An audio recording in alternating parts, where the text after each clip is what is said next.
Alors, bonjour tout le monde et bienvenue à la formation sur le module d'animation de jeu. Alors, le module d'animation de jeu se fait en deux étapes.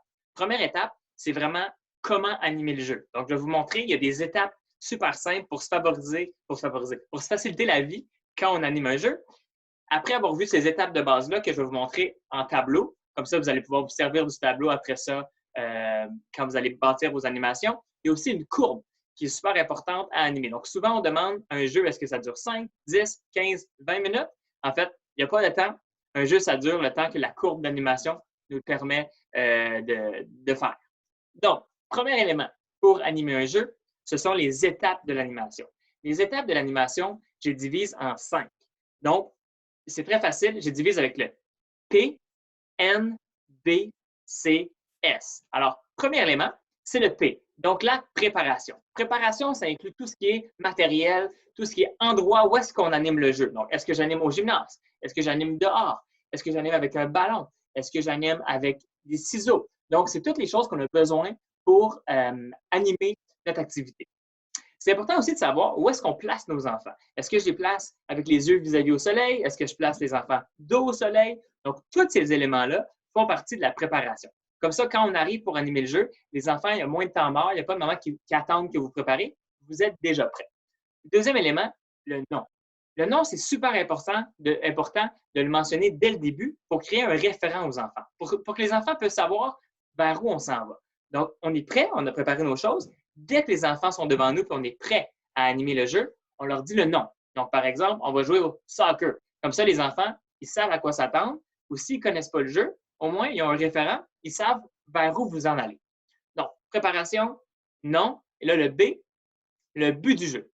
Et là, quand je vous dis le but du jeu, c'est important de ne pas mélanger le but pédagogique et le but en tant que tel de l'activité. Donc, les enfants, ça les intéresse plus ou moins de savoir c'est quoi votre but pédagogique. Ça ne veut pas dire que c'est moins important, c'est très important.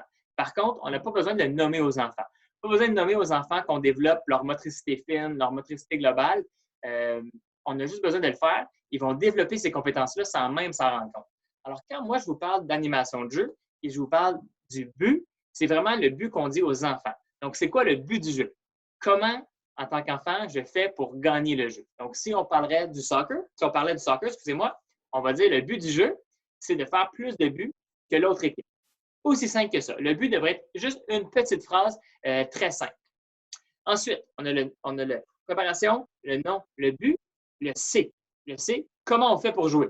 Donc, le soccer, ça serait très simple. On joue avec un ballon, il y a 2 filets, 2 équipes, on joue avec nos pieds, on n'a pas le droit de toucher le ballon avec nos mains. On est, par exemple, 5 par équipe.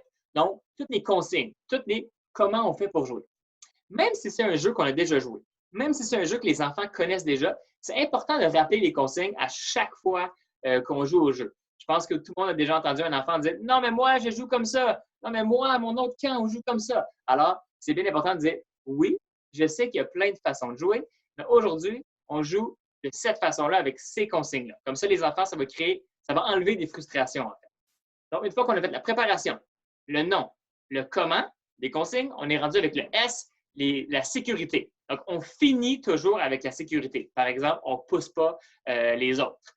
Pourquoi on finit avec la sécurité? Premièrement, parce que c'est la dernière chose qu'on leur dit, donc ils vont s'en souvenir.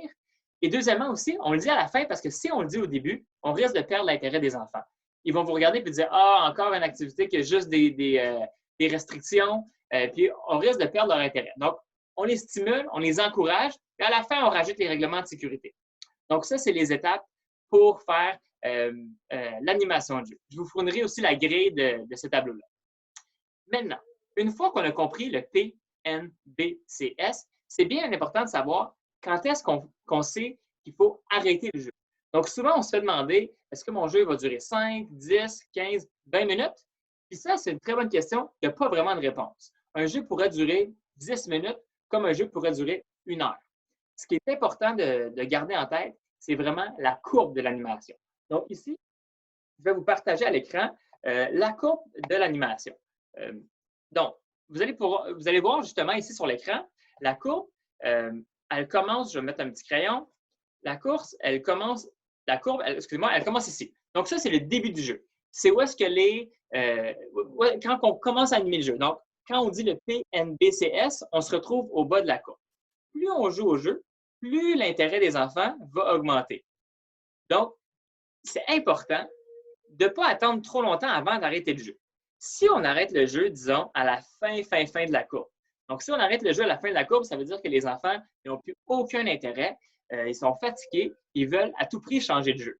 Si on attend ce moment-là pour changer de jeu, c'est bien simple, ce qui va arriver, les enfants vont avoir des comportements pas agréables, ils vont arrêter de jouer, ils n'écouteront plus les règlements et ils vont commencer à jouer par eux-mêmes, à se faire des jeux. Puis ça, souvent, ce n'est pas souhaitable parce que souvent, quand les enfants sont fatigués, ils ne veulent plus vous écouter, ils font des jeux qu'on ne veut pas nécessairement voir. Alors, c'est bien important de ne pas attendre la fin de la courbe avant d'arrêter le jeu.